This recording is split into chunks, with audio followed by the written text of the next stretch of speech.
Hi, I'm Eotidiss, the Transformistress Vtuber, and I wanted to talk today about Palworld. When Palworld was announced, I really thought it was just going to be a meme game that was kind of silly, and I wasn't really invested in it.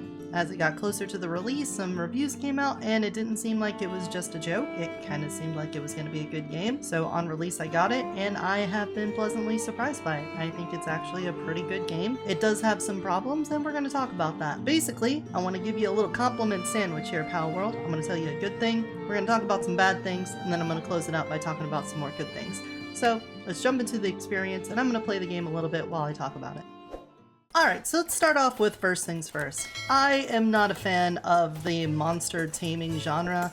I had like a short stint. I was playing Pokemon Red, Blue, and Yellow, watched the anime, but then when the card game came out and the next grouping came, I just kind of dropped off. I didn't want to learn some new Pokemon after I learned 151, and I felt betrayed by Nintendo because I had to go buy another game. But that said, I have played a lot of survival crafting games. I played Minecraft in Alpha, I played it with so many mods on there. I played Terraria modded, played Valheim modded. I've played a lot of survival crafting games. I really like that genre. I was under the impression it was going to be a monster taming game more than anything else. And then once the review started saying it was more like a survival crafting game, that's when my interest really got piqued. At first you had my curiosity. That fits right into the slot. But now you have my erection. Of what I would want to play. This is currently my solo game. Right now we're sitting at max level. As you can see, we're maxed out. I am also at level 44 on the tech tree. I haven't made it all the way down to the bottom. So I figure now is as good a time as any to talk about some of the things that I like about the game and some of the things I don't like and how I would change them. And the first thing I want to say is the game has an extremely satisfying game loop to it. It is really difficult to stop playing it. I've been joking that you have to make a will save just to exit out to the title screen. You will just throw your life away because there's always just one more thing to do. I just need to craft one more thing. I just need to go and get some more resources. Oh look, this person's feeling sick up here. I need to go take care of that. Like there's always just one more thing that you need to get done. I can't sit here and make this video while my pal has an ulcer, so give me a second. Electric boy, where are you? I'm gonna take care of you. Come here so I can feed you. Why are you like this? Why? No. Oh my gosh, why are you making this so hard for me to just give you something? Feed this. Don't sleep. You're feeling sick. I just want you to be healed. Go to sleep. And I'll continue the rest of this video. Holy shit. That is a little highlight of some of the problems that I have, but here we go. Anyway, having like a bunch of different monsters that have different abilities in them, that makes for an excellent hook because you need to have a squad that can do things. And sometimes you want them to be incredibly specialized, and other times you want them to be very diverse. Like, say this guy. Look at all of the different tasks that he can get done. He's got some planting, some handicraft, some harvesting, logging, medicine, and transport. And then other times you might have someone like this that I just use to kill things because he's got a big gun and he shoot good. I really like that you have an additional reason to go get more pals, not only so that you can build up your team of fighters better, but because your base is improved by having higher skilled and more variance in skills on your team so that you can fit more slots.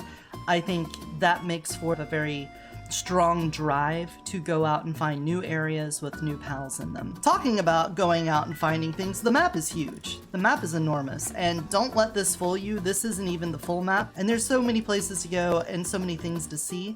I like that they have different areas that are colored differently.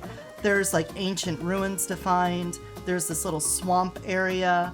Here's a little mini desert. There's a pretty good variety. You can always find something to do. And particularly at night, it's really nice to come up on top because you can see all the glowy things. There's one of the towers that you use to fight bosses. And while you're up here, it's another one of those just one more things because you'll be out exploring and you'll be like, well, I can go to that one, I can go to that one, I want to go there, there.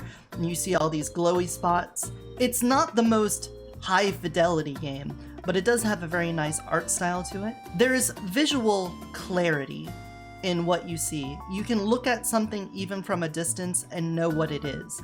And there's not like a lot of praise for that in video gaming, but I think it's something, you know, it's something that's overlooked quite a bit. Not only that, but you know, the pals look really cute. I mean, look at this one. They're called a Glimmer, and I apologize, but the names of my pals are incredibly sus, and you're just gonna have to deal with that.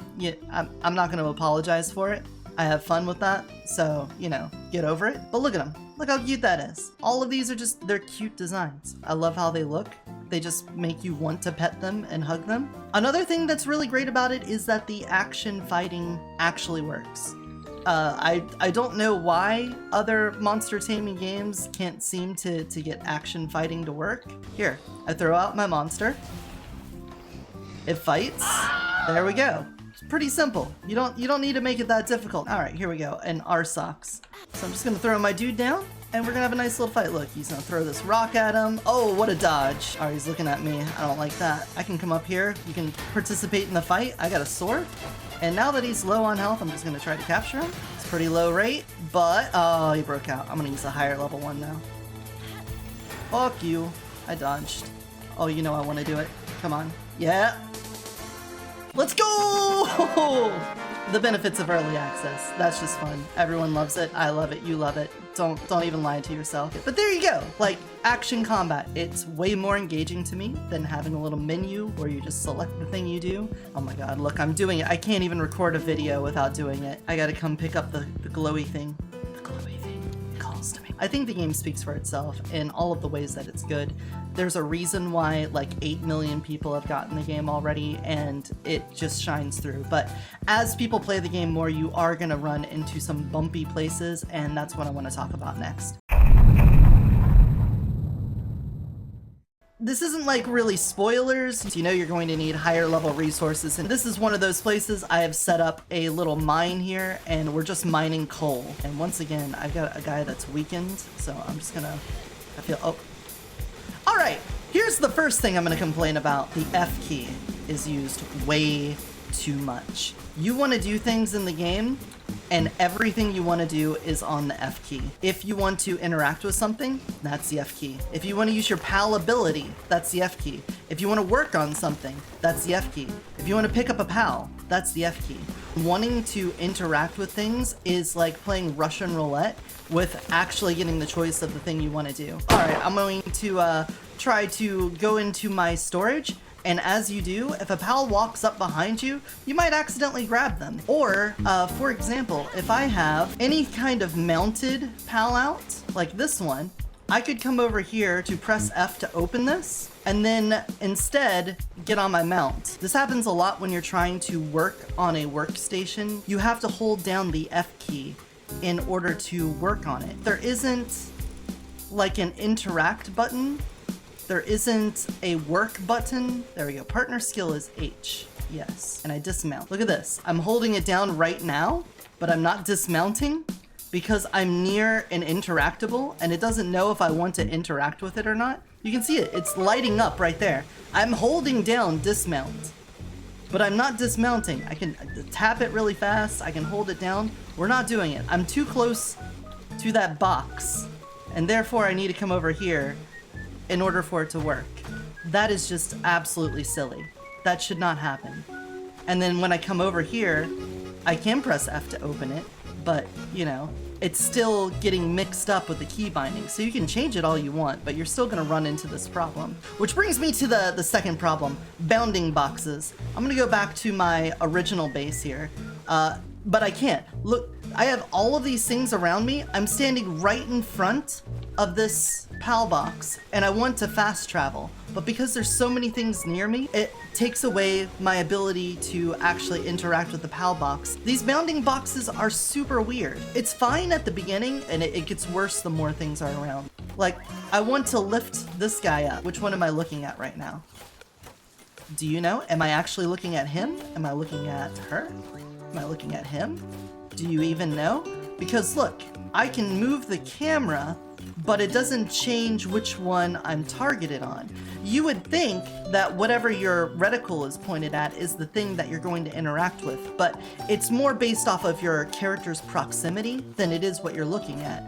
I have lift, but where am I now? I'm not even looking at a pet, even though I'm right behind him. I'm looking at the stone. I have to get back here so that I'm looking at that instead of the stone. Let's see. View details. Yes, I am looking at him. All right.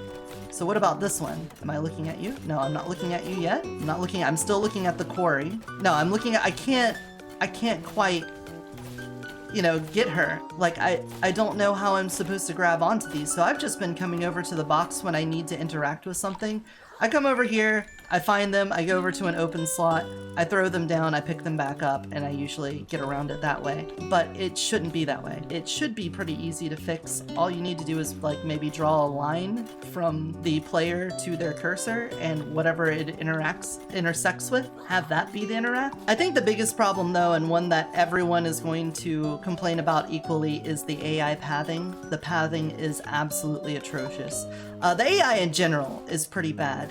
There isn't a lot of customization for a game like this in your Factorio style games to control what your workers do and how to assign them jobs. You can, for instance, pick up one of your pals and throw them at a specific workbench, like this one. Even though I was trying to show how it works, it didn't work because it says that it was trying to go to the stone pit, but I wasn't trying to put you on the stone pit. I'm trying to put you on this. And it says no work in the vicinity. So, you know, I was trying to show how it does work, and I guess we're just going to explain how it doesn't. This is not the way that you should assign tasks. Okay, when you're doing an automation game like this, just make it from here.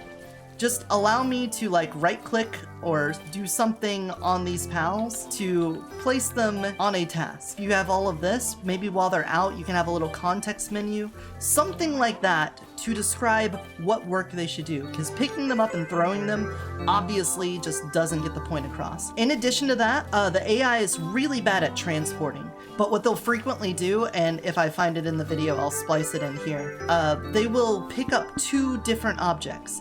And they'll grab one, and then see another one, drop that one, pick up the other one, and then when the other one hits the ground, they'll drop that one and pick it up, and they can sit there in an infinite loop of picking up and dropping to the point where they will starve to death. Alright, here's the glitch I was talking about. This Catress somehow ended up in a tree, and she's just picking up and dropping logs infinitely. She's just sitting over here grabbing logs, and then dropping them, and then grabbing them, and then dropping them, and then grabbing them, and then dropping them. Over and over again. She will do this until the end of time, and I don't know why. It is incredibly frustrating, and a lot of times you will come back from exploration or from another base and find that you have pals outside of the bounding box. They might be like up this cliff or on the other side of a wall, and they'll just be stuck. And the game will simulate how much food they've lost, how much satiation, I believe the game calls it, and they could just incapacitate and die. You will load in, and this entire base info tab in the top right will show everyone good, and then after a few seconds it'll just say, oh wait, no, they're incapacitated and dead, and it'll have like 3 of them light up red, and you'll just have to deal with that. Thankfully, it's not like permanent pal loss. You throw them in the bin, 10 minutes later they're back and it's fine. And it doesn't happen all the time, but it happens enough to the point where it's frustrating. In a game where you are trying to extract efficiency out of a large labor group, I feel like that should have been given more importance than it apparently has. I'll give full transparency. The only reason why it's not happening as much right now is because I've turned off raiding for the past couple of hours. When I had raids on, they would all come in through this pathway. So I thought it would be a brilliant move to put a stone gate up there and put some stone walls around it so I would block them off. And for the most part, that worked for the enemies, but it was killing my own pals because when I would come back to the space, they would sometimes spawn up here and be trapped outside, and it would do that simulation of them being out there for too long and dying. And every time I came back to the space, I would have like 2 or 3 of them dead, and I was rotating them out.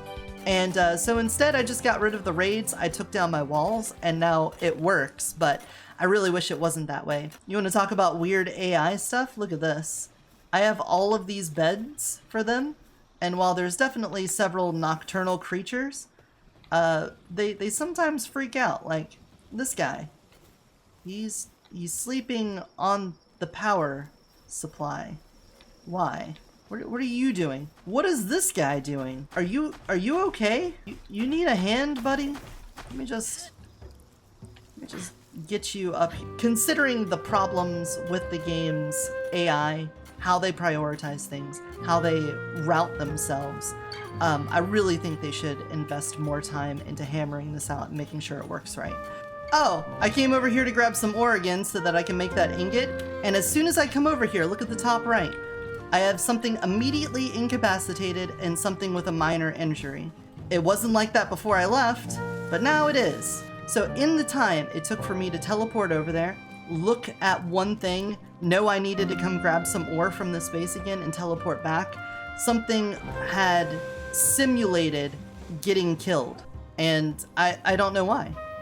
Oh look, in here, something's got a minor injury. It wasn't like that before. Oh, it's blinking red now. But why though? I don't know what you got injured by. No idea. And it wasn't like that before I teleported over there. I just teleported over there, had something that was completely fine be broken, and then come back to find something else with a minor injury. By the way, here's a little exploit. If you are over encumbered, you can just use the grappling hook to get around. Alright, so we're gonna make this legendary ball. This legendary sphere right here. I'm gonna start production on this and hold the F button. Now look at this. If I let go of the F button, I stop working on it. If I hold the F button, I'm working on it. Which means the whole time I'm over here working, I have to hold this F key down. Don't make me do that. Make it a toggle. Just have me F to start work, and then F to stop work if I want to walk away from it. Or just, I'll walk away from it. But don't make me sit here and hold the F key down. That's a little simple thing there that you can do to make things better. I know I already talked about this a little bit, but I think the micromanaging could be a lot better. Not only should you be able to direct your pals through this menu in some way, as this is sort of like a command station, I think you should have some more feedback on all of the stations that you have in this base and all of the tasks available to be filled on it. So if you look at these, you can see this guy's got 2 electricity generation, 1 lumber. You've got 1 harvesting, 1 cooling. You can have a little block right here that shows like all the jobs that your base has and how many of them are being fulfilled and at what level.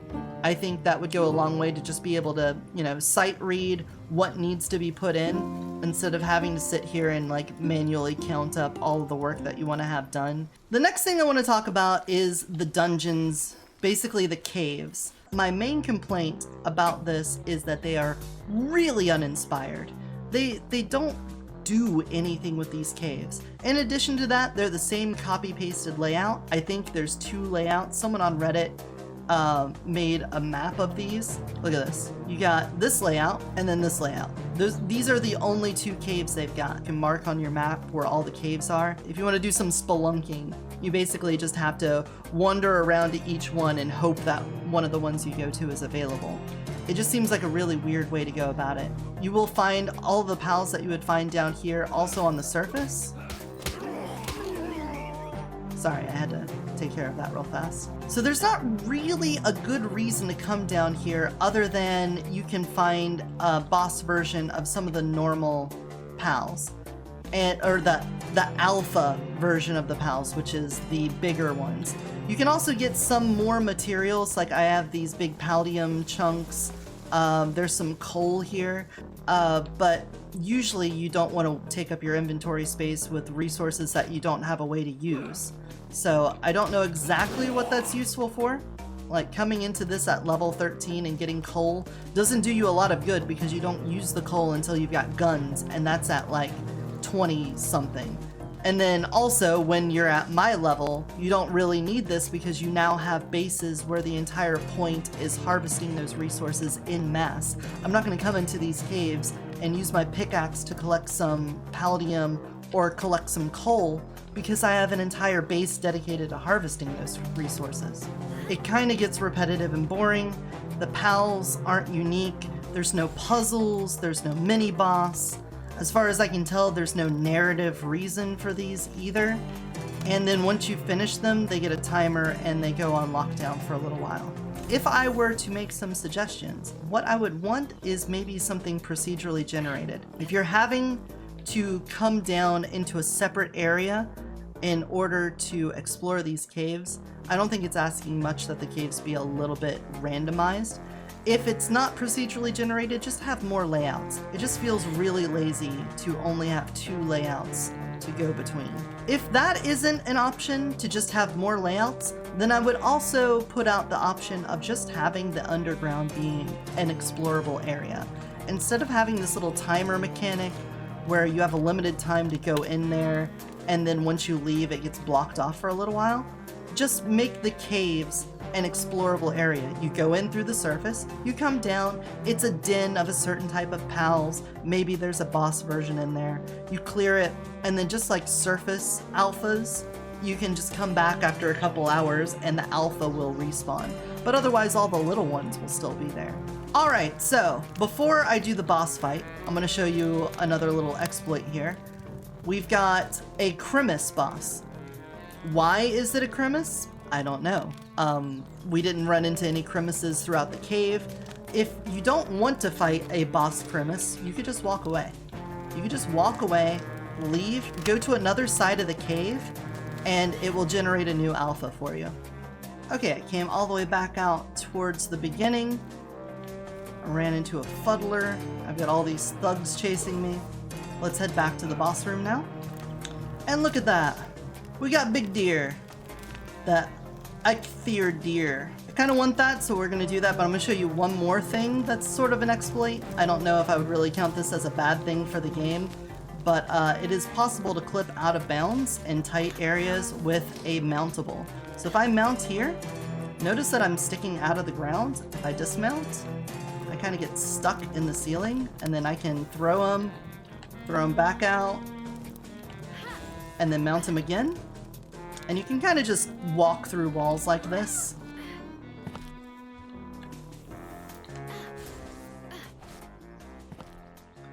And there we go. Just like that, I am now out of bounds. I am over the caves. So you can see the entire cave system here. Another thing you'll notice is that if I look up, you can see that we are under the world. There's an Evergale over there.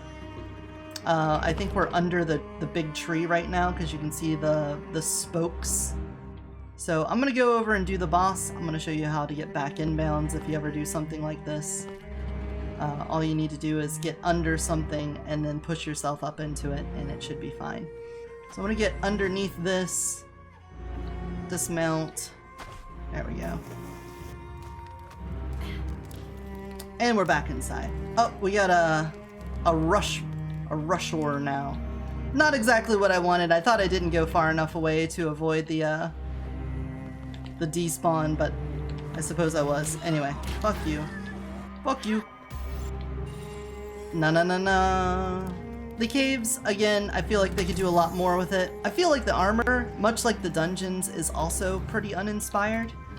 All of the armor follows the same thing. If you look at the tech tree, you're going to unlock the base version of it, and then slightly later on you're going to get a heat resistant version and a cold resistant version, and that's it. That's the whole tech tree. You go down a little bit more, pelt armor, and then you get heat resistant pelt armor, cold resistant pelt armor, and then you go a little bit further, metal armor, heat resistant metal armor, cold resistant metal armor.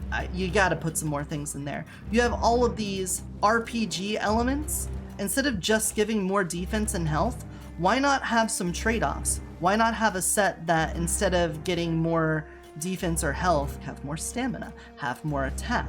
Or maybe you can have a set that helps you with work speed and carry capacity. Something so that's you're not just building it to be better in combat, you have all of these other systems in your game for exploration and worker management. Why not have armor that reflects those mechanics? Not only that, but if you wanted them to stay combat focused, you can have some more combat focused things. You can have armor with certain elemental affinities or defenses. You could have things that reduce the cooldown on your PAL abilities. Look at this mount ability that we have on my Burning Wormy. Enhances fire attacks while mounted. That's cool, but that's about the extent that they go to. Another example would be the Fellbat here. While fighting together, grants the player and Felbat, the lifesteal effect, which absorbs some of the received damage and restores health. But what if, instead of just having passive effects that are on, or these super big activatable abilities, you could have things like, while using a sword, I could do like some sort of elemental attack. Or you could have something like when you squat down, while you have a flyer, it could do like a super jump from here. You have the sliding mechanic that lets you traverse the area really quickly if you use it. And I know a lot of people don't even know about this, but you can just hit your slide, start moving fast, and then use that as a boost to go a little bit further. You can have like some watery guys that when you slide, it gives you a bonus to your attack or your defense or something like that. So I'd like to see the armors and weapons reflect the different mechanics that they've put in place by being able to adapt it better to the playstyle that you're doing. Another option could be slots. A lot of games with RPG elements and crafting in them will have like slots on weapons and stuff. And if not putting in like, you know, a ruby on my sword to do fire damage, perhaps you could even put pals in. So say you've captured a pal, maybe back at your pal box, you can select one and put its essence in your armor or your weapon, and you can get bonuses based off of its worker trait. Say it has kindling on it, then that example would be the sword has fire damage. If it has grazing, maybe you get better drops on things you kill with that weapon. You know, there's a lot you could do with the systems they have in place. It'd be nice if they tied it into more things, so it felt like all of these different mechanics were more better intertwined. All right, the final thing, the last and final thing I want to talk about is multiplayer versus solo. It felt awful being in a guild versus playing solo. When you are in a guild in multiplayer, you are set at the same restrictions. So if there are, say, 8 of you all in the same guild, you still have the base productivity of a solo player. And that feels awful. So you could still, as a group, go out and say harvest resources and then bring them back to the base and work them yourselves. And that would be faster than a solo player. But as the game scales up and you're supposed to depend on the industrialization of your base and less on your own personal ability to build things, it really falls off. Not only that, but you hit a couple bottlenecks with things. For example, ore. When you need to make ingots, you pretty much need to go make an ore processing base, because going out and collecting ore and bringing it back and then smelting it into ingots is a really long process. It's not fun, it's not enjoyable, it feels like homework. Doing that solo is already pretty bad when you're in those mid-levels from like 20 to 30, maybe even 40. But when you're doing it with 8 people, you have to collect so many more resources so that everyone can participate. Imagine trying to get all of your equipment leveled up, whatever weapon you're using, your tools, your armor, your head slot, your shield slot, and your glider. All of those things are going to require the materials at that level, and doing it for 8 people, but with a base production of a solo, is painful. It's so bad that when playing on multiplayer servers, you are much better served to not be in a guild at all. Just have everyone play solo, and if you want to cooperate with each other, just try to share resources independent of the guild thing. Go over and drop things on the ground, have them pick it up, and they can give it to you. I have no reason to play in a guild whatsoever. Another problem that you're going to have when playing in a group like that is not only the resources, but the experience. If you are someone who likes the micromanaging of the base building and instructing the workers, you are going to be super underlevel compared to the people that want to go out and explore. Why is that? Because you get experience for captures, and you get a huge experience bonus for the first 10 captures that you get of any pal, but it's just for you. So if you're out there catching pals and then bringing them back, you are going to be so much higher level than the people that stay in the base. And I feel like in a guild system, you should be rewarded for fulfilling roles in that guild. If you are the explorer who's going out and finding new places to find pals, you're capturing guys, and then you're bringing them back, you should be rewarded just as much as people that are collecting resources and those that are taming and building in the base. What I think could easily make this more even for everyone would just be to share the experience gain from the first 10 caps with everyone in the guild. Because ultimately, you're going to share the pals. If they get something that's a good worker, it's going into your shared base. So I believe that everyone should benefit from it. In addition to that, you also run into a problem with building up equipment. Let's get your first set of metal gear. To do this, you're going to need 30 ingots. If you want to have an 8-player guild all get metal armor so that you can participate in the combat, because as is, if you aren't participating in combat and going out and catching pals, you're gonna fall behind in levels. So everyone should be doing this to stay caught up and up on their technology tree. You're going to need to get 240 ingots. And remember, your productive output in base is the same as a solo player. Every little thing we wanted to upgrade for the players required so many resources while only having the productive output of a solo player. It doesn't feel good. It should be improved in some way. The experience sharing would guarantee that the people that are staying in the base don't need to upgrade their armor if they don't have to. They're still going to be benefiting from other people going out and doing the fighting. So they don't need to have fighting equipment on them. They don't need to make guns. They don't need to build all these other things. So not only are you being more fair with the experience, you're also reducing the amount of resources needed in order for the guild to operate. I think this would be a really good way to get around it. A similar problem is the number of bases are limited. I feel like if you're in a guild, what they could do, you can get 1 base each. So 8 players, 8 bases, all working together. Whereas a solo player unaffiliated with the guild can have their multiple bases, but naturally that's going to be harder to defend from multiple angles, and it'd be harder to micromanage them, because then different guild members could specialize their bases off their needs, and they could place their bases in close proximity so that ones that are built more for defensive reasons, especially when the PvP comes out, I think that would work a bit better. Obviously, there's a lot of knobs and levers and tight tuning that you're going to have to do in order for the game to work right. I'm just throwing out ideas because the game is so close to being amazing. I think it could just be a little bit better. And the last bottleneck I'd talk about in multiplayer is some of the rare drops. Ancient Civilization parts.